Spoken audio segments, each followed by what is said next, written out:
Hello friends, આજના લેક્ચરની અંદર આપણે ધોરણ 12 સાયન્સના ફિઝિક્સ સબ્જેક્ટના ગુજકેટના પીવાયક્યુ જોવાના છે. સૌપ્રથમ આપણે સ્ટાર્ટ કરીએ ચેપ્ટર નંબર 1થી. ચાલો તો આ ગુજકેટ 2023માં પૂછાયેલો MCQ છે. શું કહે છે એની આપણે વિગતવાર માહિતી જોઈએ અને ત્યારબાદ તેનું સોલ્યુશન કરીએ આપણે. તો એક સમાન વિદ્યુત ક્ષેત્ર વેક્ટર E આપેલું છે નો વિચાર કરો અને YZ સમતલને સમાંતર જેનું સમતલ હોય તેવા 20 સેન્ટીમીટર બાજુવાળા ચોરસમાંથી આ ક્ષેત્રનું ફ્લક્સ ફાઈ આપણે શોધવાનું છે. ચાલો આપણને શું આપ્યું છે? તો આપણને અહીં પર આપેલું છે વિદ્યુત ક્ષેત્ર E કેટલું છે? 3 × 10³ કે ન્યૂટન પર કુલમ છે અને YZ સમતલને સમાંતર આવેલું છે. એટલે આ રીતે YZ સમતલ હોય તો એનો ક્ષેત્ર સદિશ X ડાયરેક્શનમાં હોય એવું સમતલ હોય જેની લેન્થ 20 સેન્ટીમીટર છે. 20 સેન્ટીમીટર બાજુવાળા લેન્થ કેટલી છે? 20 સેન્ટીમીટર, ધેટ મીન્સ 0.2 મીટર. અને એનો એરિયા કેટલો લખાશે? 0.2 સ્ક્વેર મીટર સ્ક્વેર. અને ડાયરેક્શનની વાત કરીએ તો લખાશે આપણે IK. હવે ફ્લક્સ ફાઇન્ડ કરવાનું છે. તો flux phi is equal to શું લખાશે? બંને વેક્ટર ફોર્મમાં છે તો vector E into vector A.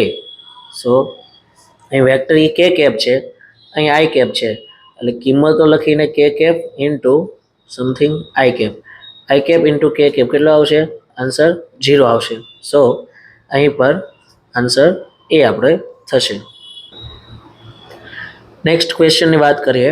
GUJCET 2023માં પૂછાયેલો પ્રશ્ન છે. બે પ્રશ્ન પૂછાયેલા છે 2023માં. પહેલા ચેપ્ટરમાંથી આકૃતિમાં 4 બિંદુઓ વિદ્યુતભારો ABCD વિદ્યુત ક્ષેત્ર રેખાઓ દર્શાવેલી છે. તો કયા વિદ્યુતભારનું મૂલ્ય મહત્તમ હશે? તો અચ્છા, અહીંયા ગુજકેટની અંદર 2023માં 3 પ્રશ્ન પૂછાયેલા છે પહેલા ચેપ્ટરમાંથી. બરાબર, આપણે 2 કીધા હતા, 3 પ્રશ્નો છે. ચાલો શું કહે છે? ABCD 4 બિંદુ આપેલા છે અને એની આસપાસ ક્ષેત્ર રેખાઓ દેખાડે છે. વિદ્યુત ભારનું મૂલ્ય ક્યાં મહત્તમ હશે? તો કે આપણને વિદ્યુત ક્ષેત્ર રેખાઓની લાક્ષણિકતા ખબર છે. જ્યાં વિદ્યુત ક્ષેત્ર રેખાઓ ગીચ હોય ત્યાં પર વિદ્યુત ક્ષેત્ર પ્રબળ અને ત્યાં પર વિદ્યુત ભાર કેવું હશે? વધારે હશે. તો વિદ્યુત ભારનું મૂલ્ય મહત્તમ હશે ત્યાંથી વિદ્યુત ક્ષેત્ર રેખાઓ વધારે પસાર થતી હશે. તો એવો પોઈન્ટ આપણી પાસે આવે છે, C પોઈન્ટ આવે છે કે જ્યાં પર વિદ્યુત ક્ષેત્ર રેખાઓની સંખ્યા વધારે છે. તો પરિણામે કહી શકાય કે C બિંદુ આગળ વિદ્યુતભારનું મૂલ્ય મહત્તમ છે. તો પરિણામે આન્સર આપણો B રહેશે. નેક્સ્ટ ક્વેશ્ચન ફરીથી 2023 પીવાયક્યુ ગુજકેટ. ઊન સાથે ઘસેલા એક પોલિથીન ટુકડા પર 3.52 × 10⁻⁷ કુલમ જેટલો ઋણ વિદ્યુતભાર સ્થાનાંતરિત થયેલા ઇલેક્ટ્રોનની સંખ્યા કેટલી હશે? એટલો વિદ્યુતભાર છે. તો આવ્યો છે ઋણ વિદ્યુતભાર, તો ઇલેક્ટ્રોન કેટલા સ્થાનાંતર થયા છે તેની વેલ્યુ આપણે શોધવાની છે. તો આપણને ક્યુની વેલ્યુ આપી દીધી છે. કેટલી છે? 3.52 × 10⁻⁷ કુલમ જેટલો નેગેટિવ ચાર્જ ટ્રાન્સફર થયો છે. તો ઇલેક્ટ્રોનની સંખ્યા n શોધવાની છે. તો અહીં પર સિમ્પલ ફોર્મ્યુલા બને છે Q is equal to NE. ક્યુની વેલ્યુ મૂકો, n ફાઇન્ડ કરવાના છે. So finally n is equal to શું થશે? Q/E. વેલ્યુ મૂકવાની છે આપણે. ક્યુની વેલ્યુ થશે 3.52 × 10⁻⁷. એની વેલ્યુ થશે 1.6 × 10⁻⁹ કુલમ. સો ગુણોત્તર લેતા આપણને અહીં પર 10⁻⁷ છે, 10⁻⁹ છે.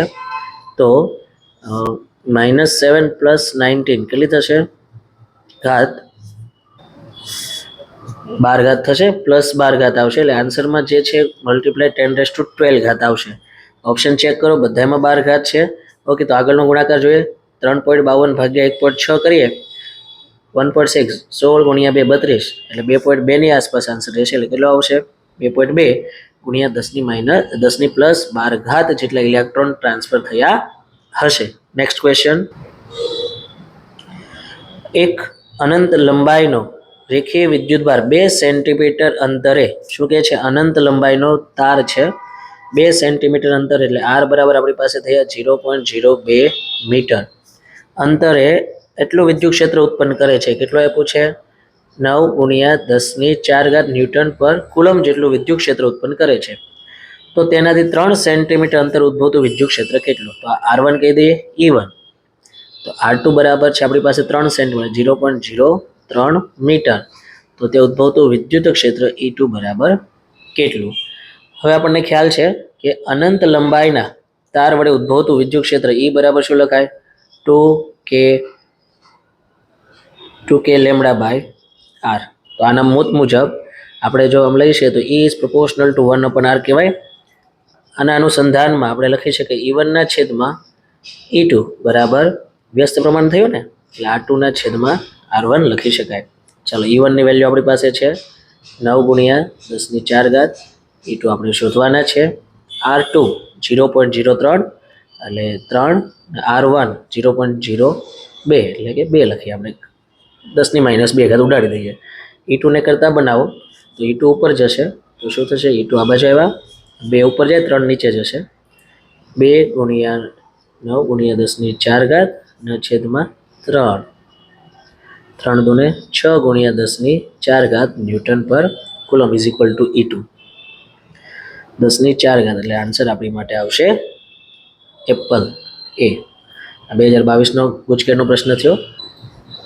નેક્સ્ટ ગુજકેટ 2022માં ચેપ્ટર નંબર 1માંથી પૂછાયેલો MCQ જોઈએ. ચાલો, સમથિંગ ની વિદ્યુત ચાક માત્રા ધરાવતી એક વિદ્યુત ડાયપોલ છે, એટલે મોમેન્ટમ આપ્યું છે P is equal to 4 × 10⁻⁹ coulomb into metre. એટલા વિદ્યુત ક્ષેત્રનું માન ધરાવતા વિદ્યુત ક્ષેત્ર આપ્યા છે ન્યૂટન પર કુલમ ને. વિદ્યુત ક્ષેત્ર આપી દીધું છે, કેટલું છે? 5 × 10⁴ ન્યૂટન પર કુલમ. માન ધરાવતા વિદ્યુત ક્ષેત્ર સાથે 60 ડિગ્રીનો ખૂણો બનાવે છે. That means theta is equal two 60 degree.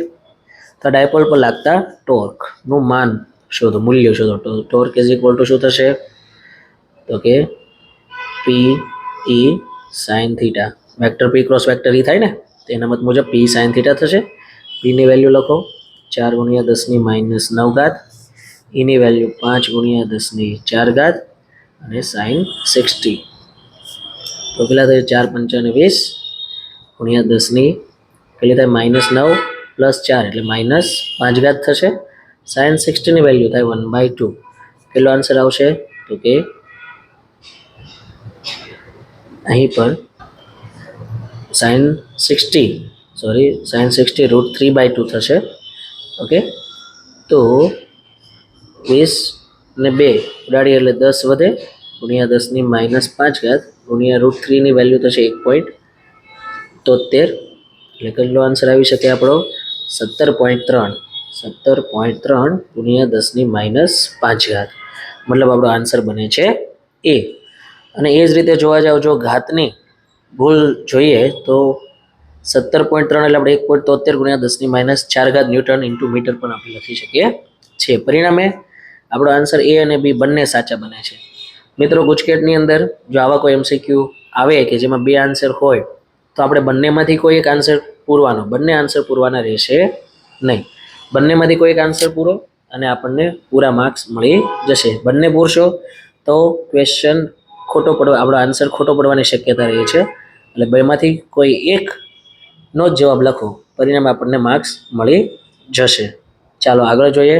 ફરીથી ગુજકેટ 2022માં પૂછાયેલો ક્વેશ્ચન. એક અનંત લંબાઈનો રેખીય વિદ્યુત ભાર. જો આપણે અનંત લંબાઈના તારવાળો પાછો સેકન્ડ ટાઈમ ક્વેશ્ચન આવ્યો છે. યાદ રાખો કયા ટોપિકમાંથી વધારે MCQ પૂછાય છે એ પણ જરૂરી છે. એક અનંત લંબાઈનો રેખીય વિદ્યુત ભાર, રેખીય વિદ્યુત તાર હશે, 2 સેન્ટીમીટર અંતરે એટલું વિદ્યુત ક્ષેત્ર ઉત્પન્ન કરે છે. ધેટ મીન્સ આપણે લખી શકીએ. તો અચ્છા, તો એનો જ ક્વેશ્ચન છે, આપણે એકવાર જોયો છે. ચાલો આપણે આગળ વધીએ. નેક્સ્ટ 2021માં પૂછાયેલો ક્વેશ્ચન શું કહે છે આપણને? આકૃતિમાં દર્શાવ્યા મુજબ એક ઇલેક્ટ્રોન 2 × 10⁴ ન્યૂટન પર કુલમના નિયમિત વિદ્યુત ક્ષેત્રમાં, એટલે આપણને વિદ્યુત ક્ષેત્ર E આપ્યા છે. આપણે આ એક્ઝામ્પલનો દાખલો છે. કેટલો છે? 2 × 10⁴ ન્યૂટન પર કુલમના વિદ્યુત ક્ષેત્રમાં 1.5 સેન્ટીમીટર જેટલા અંતરનું પતન પામે છે, મતલબ એટલું અંતર કાપે છે. એક્સ બરાબર 1.5 ગુણ્યા 10⁻2 મીટર. જે પણ આવે વેલ્યુ આપણે એસઆઈ એકમમાં કન્વર્ટ કરીશું. તો તેનો પ્રવેગ શું છે, એક્સેલરેશન આપણે ફાઇન્ડ કરવાના છે. ચાલો, તો આપણી પાસે ઓપ્શન આપ્યા છે, એ પ્રમાણે આપણે આન્સર લાવવાના રહેશે. ગુજકેટ 2021માં પૂછાયેલો ક્વેશ્ચન. આપણને ખબર છે કે એફ ઇઝ ઇક્વલ ટુ શું થશે, એમ એ ઇઝ ઇક્વલ ટુ આપણી પાસે આન્સર છે ક્યુ ઈ. ઓકે, તો અહીં પ્રવેગને આપણે કરતા બનાવીશું. Acceleration a is equal to q E by m. કોના માટે વાત થાય છે, ઇલેક્ટ્રોન માટે વાત થાય છે. તો એનો ચાર્જ આપણને ઈ આપી દીધા છે 1.6 ગુણ્યા 10⁻19. વિદ્યુત ક્ષેત્ર ઇલેક્ટ્રિક ફિલ્ડ છે આપણી પાસે 2 ગુણ્યા 10⁻4 એમ.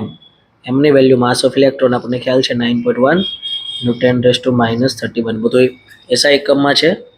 પરિણામે એની વેલ્યુ જે પણ આવશે એ આપણી પાસે એસઆઈ એકમમાં હશે. કેલ્ક્યુલેશન કરતાં આપણને ખ્યાલ આવે છે, એની વેલ્યુ આપણને મળે છે 3.52 ગુણ્યા 10⁻15. પરિણામે આપણો આન્સર બી રહેશે. ક્લિયર મિત્રો?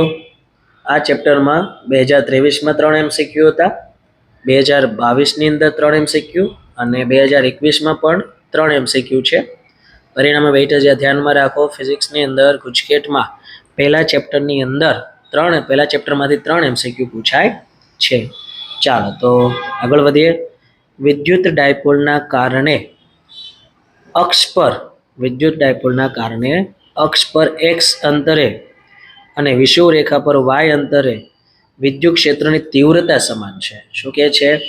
અક્ષ પર વિદ્યુત ક્ષેત્ર ઈ અક્ષ પર, અને વિદ્યુત ક્ષેત્રને વિષુવ રેખા પર બંને જગ્યાએ શું છે, વિદ્યુત ક્ષેત્રની તીવ્રતા ઈ સમાન છે. એટલે આપણે ઇક્વલ કરી દીધા.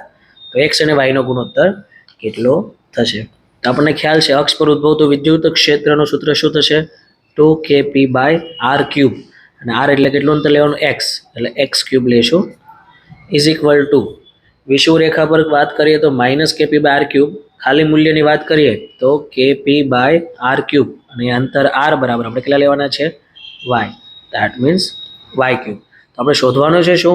x અને y નો ગુણોત્તર શોધવાનો છે. x અને y નો ગુણોત્તર કેટલો થાય? તો આપણે એક કામ કરીએ, k ઉડી જાય, p ઉડી જશે, 2 વધ્યા, ઇઝ ઇક્વલ ટુ ઉપર જાય તો અહીંયા x/y³ થયા. ચાલો, તો બંને બાજુ ઘનમૂળ લઈએ તો 2 નું શું થશે? ઘનમૂળ ઇઝ ઇક્વલ ટુ x/y. આના છેદમાં કાંઈ નથી એટલે 1. તો પરિણામે કયો આન્સર રહેશે આપણી પાસે? Answer C. ક્લિયર? નેક્સ્ટ જોઈએ આપણે ક્વેશ્ચન.